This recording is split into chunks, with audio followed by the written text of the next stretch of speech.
Oke, selamat berjumpa lagi teman-teman di channel Cak Motivator. Dan untuk episode kali ini, saya masih ingin mengupas lagi tentang viralnya lagu Lati ya.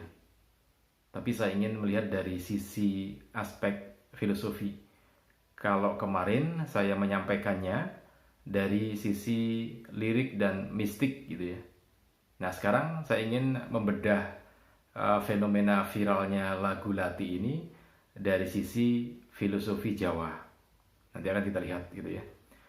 Teman-teman, sebenarnya dari sisi lirik dan juga aransemen lagu ini sudah cukup ini ya Pak, bagus, dan masyarakat menerimanya juga cukup bagus dan cukup enak didengar gitu ya. Nah, kemudian karena lagu ini viral, maka muncul beberapa perkembangan berikutnya, yaitu muncul challenge-nya. Jadi lagu ini kemudian di-challenge, dan saya pantau dari beberapa media yang ada gitu ya. Ada beberapa challenge yang menarik buat saya. Misalkan lagu ini kemudian di-challenge dengan munculnya make up Lati gitu ya. Make up Lati di sini dalam artian digambarkan dalam sosok wanita yang cantik sebetulnya, tetapi berpenampakan seram gitu ya. Cantik sebetulnya, tapi serem gitu ya. Nah, mereka kemudian atau di viral itu disebutkan itulah make up Lati gitu. Ya boleh-boleh saja kan, ekspresi ya, mau ekspresi apa saja boleh, mau disebut Lati juga boleh, mau disebut hidung juga boleh, mau disebut socah juga boleh gitu ya. Socah artinya mata gitu ya, tetapi ini akan kita sinkronkan ya, karena pemberian nama itu kan mestinya sinkron gitu ya. Jadi kalau kemudian disebut make up Lati ya gak nyambung, karena Lati itu kan lidah ilat. Kemudian kalau make upnya Lati berbentuk wanita cantik tapi berpenampilan seram, ya kan gak nyambung. Namanya make up Lati gitu ya. Saya pertama juga kaget pertama kali mendengar itu. Ini ada make up ala Lati itu. Ini make up ala apa Lati maksudnya? Setelah saya telusuri, oh ternyata ini maksudnya. Ya tapi tidak nyambung. Wong make upnya Lati kok yang di make up seperti itu gitu ya. Oke, mestinya kalau Lati ya ilat gitu ya, di make up gitu ya. Tapi apa iya kita mau make up ilat atau lidah gitu ya. Oke, itu ya. Kemudian yang kedua, di beberapa media sosial juga muncul sebuah cerita. Mungkin Anda belum dengar ya.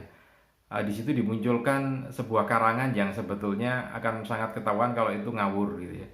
Jadi di situ disebutkan bahwa Lati itu dulu adalah seorang dewi yang hidup di zaman Majapahit. Ada namanya Dewi Lati gitu ya. Ada aneh-aneh aja gitu ya. Tetapi ya tetap ketahuan, oh, mana ada gitu ya. Oke, itu hal yang viral gitu ya. Nah, tapi oke lah, sekarang akan kita lihat dari sisi filosofi, karena sebetulnya ini filosofi Jawa. Lati artinya dalam bahasa Jawa adalah ilat. Jadi ada Lati, ada ilat, ada latah gitu ya. Semuanya sama. Rumpunnya adalah dari lidah. Ilat ya lidah itu. Kemudian Lati juga lidah itu dalam bahasa Jawanya. Dan latah adalah bahasa Indonesia yang menunjukkan bahwa ada penyimpangan dalam lisan seseorang sehingga disebut latah gitu ya. Lengkapnya itu begini. Ajining rogo soko busono, ajining diri soko Lati. Jadi kalau kita ingin dihargai oleh seseorang, diajeni gitu ya dalam bahasa Jawa, ya penampilan berbusana kita juga harus tepat gitu ya. Kalau mau kondangan ya bener, jangan compang-camping bajunya gitu ya. Kalau mau ke party ya pakai baju party, custom party gitu kan. Ajining rogo soko busono. Kemudian ajining diri ono ing Lati atau ajining diri soko Lati. Ini adalah falsafah Jawa bahwa seseorang harus benar-benar menjaga lidahnya supaya tetap dihargai, karena nilai diri itu dalam lidah itu ya, dalam kita berbicara nilai diri. Nilai Anda seperti apa ditentukan oleh pembicaraan Anda kan gitu. Nah, itu dalam falsafah Jawa. Karena itu dari waktu ke waktu bahwa lidah itu menjadi masalah yang cukup serius gitu ya. Kesalahan dalam menggunakan lidah itu menjadi sesuatu yang sangat serius, bahkan sampai negara pun bisa hancur karena lidah yang tidak dipelihara dengan benar gitu ya. Bahkan muncul lagi falsafah lain, falsafah ya, bukan pepatah. Falsafah lain ada ulat, gelagat, ilat gitu ya. Jadi kalau orang Jawa mau marah itu harus melewati beberapa tahapan, tidak boleh langsung marah gitu ya. Tahapannya adalah tadi ulat, gelagat, dan ilat. Yang terakhir itu ilat. Jadi kalau kita mau marah, ulat itu rona wajah gitu ya. Jadi kalau kita mau marah nggak perlu langsung ngomong marah, menjengkel, tapi lewat rona wajah kita memerah gitu, orang sudah paham. Oh ini mau marah nih gitu ya. Jadi diam, nggak jadi marah gitu ya. Kemudian kalau dengan rona wajah masih juga tidak paham orang yang bersangkutan, maka kemudian dengan gelagat, jadi sikap gitu ya, agak nggak nyaman atau seperti apa gitu, harus paham. Kemudian kalau gelagat juga nggak bisa, baru ilat gitu ya. Lidah mulai marah gitu ya. Nah tahapannya seperti itu. Nah kemudian karena ini merupakan satu falsafah yang cukup penting, maka orang Jawa juga mencari berbagai media untuk mensosialisasikan falsafah Jawa ini. Nah satu diantaranya memang dari dunia pewayangan, makanya dinampakkan juga wayang di situ ya. Tapi tidak ada ceritanya kemudian Dewi Latih di dalam pewayangan, atau legenda Latih gitu ya, atau cerita wayang berjudul Latih juga nggak ada. Yang ada di wayang itu ya lahirnya Gatotkaca, lahirnya Antasena, kemudian meninggalnya Abimanyu, meninggalnya Gatotkaca, Wahyu Makutoromo gitu ya. Atau kalau dalam di Ramayana muncul di sana judul atau lakon Anoman Obong gitu ya, Indrajit gitu ya. Nah banyak, tetapi tidak ada yang namanya Lati gitu ya. Nah karena itu orang Jawa juga tetap menjadikan falsafah ini sebagai satu sarana untuk membuat masyarakat dalam perilakunya benar-benar menghargai atau menghargai orang lain dengan lidahnya, tidak sembarangan gitu ya. Di wayang tidak ada lakon itu, tetapi ada penokohan. Tidak ada cerita, tetapi ada penokohan. Jadi lidah itu kalau dibuat sembarangan akhirnya bisa menghancurkan tatanan sosial. Negara juga bisa hancur karena lidah itu. Nah lidah yang semacam ini, yang tidak amanah ini, yang buat negara hancur. Ada penokohannya. Siapa tokoh yang diwayangkan itu sebagai orang yang tidak bisa memelihara lidah? Ada gitu ya. Nanti ada tokoh pewayangan yang benar-benar bisa memelihara lidah. Itu siapa? Ada. Oke, kita ambil sekarang ya. Jadi tokoh pewayangan yang negatif dulu, yang tidak bisa memelihara lidah. Mungkin Anda pernah dengar atau melihat Patih Sengguni ya, atau Paman Sakuni kalau dalam bahasa Indianya, Sakuni. Jadi ini ditokohkan sebagai orang pejabat yang tidak bisa memelihara lidahnya. Jadi kalau sudah iri, hasut kanan kiri, dengki, kemudian memfitnah ke sana kemari, nah akhirnya terjadi perang Barata atau Baratayuda gitu ya. Awalnya apa? Ya dari itu tadi, dari lidah yang tidak amanah tadi itu. Tokohnya ada, Patih Sangkuni gitu ya. Ditokohkan seperti itu. Maka kalau orang akan berperilaku seperti itu, ya sudah, Sangkuni itu gitu ya. Nah kalau kemudian Sangkuni yang jadi catatannya, ya lihat saja nanti akhirnya dari Sangkuni itu seperti apa gitu ya.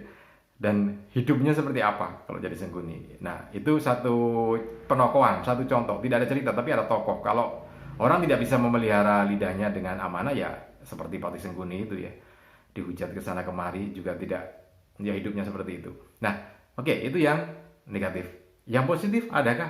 Oh ada tokoh wayang yang saking amanahnya dengan lidahnya, dengan pikirannya itu, kemudian dia disebut orang yang berdarah putih gitu ya. Jadi umumnya itu kan orang itu berdarah biru, wah bangsawan ini, atau berdarah merah, orang biasa. Nah ini malah ada tokoh pewayangan darahnya disebut sebagai darah putih gitu ya, karena saking jujurnya tokoh ini sehingga mendapat sebutan darah putih. Siapa tokoh ini?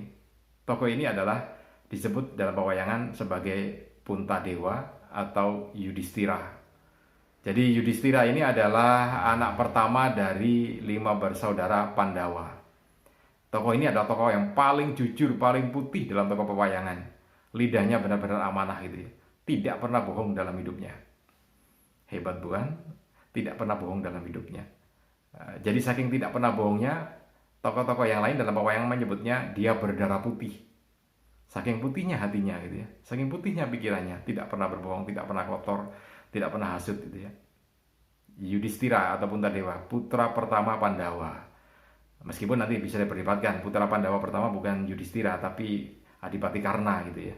Tapi kan dari bapak yang lain, dari ayah yang lain. Nantilah lain kali cerita wayang. Tapi secara akte kelahiran itu memang Pandawa itu anak pertama adalah Puntadewa gitu ya. Enggak tahu sudah ada akte kelahiran apa enggak, tetapi secara resmi anak pertama Pandawa adalah Puntadewa. Nah, dia orang yang paling jujur. Nah, satu cerita yang membuat kenapa ini menjadi orang yang paling jujur. Dalam kondisi terdesak sekalipun, dia tetap jujur. Tidak pernah mengorbankan kejujurannya. Gini ceritanya. Jadi ketika itu, pada waktu Perang Barata, tentara Pandawa sebetulnya sudah mulai kalah gitu ya. Karena Guru Dorna itu turun langsung memimpin perang. Tentara Pandawa sudah mau kalah karena ya gurunya sendiri yang turun gitu ya. Kemudian Sri Krishna tahu bahwa yang bisa menghentikan jalannya peperangan itu untuk sementara adalah dengan berhentinya Dorna atau meninggalnya Guru Dorna. Guru Dorna punya putra satu namanya Aswatama gitu ya, dan ikut berperang waktu itu. Nah, Sri Krishna tahu bahwa untuk menghentikan atau mengalahkan Pandawa waktu itu adalah dengan menghentikan Dorna. Dorna bisa dihentikan. Hanya satu yang bisa menghentikan Dorna untuk menghentikan peperangan atau menyerah kalah. Hanya satu, yaitu matinya Aswatama putranya. Nah, Sri Krishna tahu, maka dari itu kemudian pada saat yang bersamaan ada gajah, ya, gajah namanya Aswatama. Jadi sama, gajah Aswatama, ini gajahnya para perampas ini apa? Harta peperangan, naik gajah namanya Aswatama gitu ya. Nah, putranya Drona juga sama, Aswatama, sama-sama namanya Aswatama. Yang satu gajah Aswatama, yang satu Aswatama gitu ya. Nah, karena Krishna tahu, akhirnya dia meminta Puntadewa untuk mengatakan di depannya Guru Drona bahwa Aswatama sudah mati gitu ya. Aswatama sudah mati gitu. Nah, sebelum ya nggak mau sebetulnya, si Puntadewa tetap nggak mau.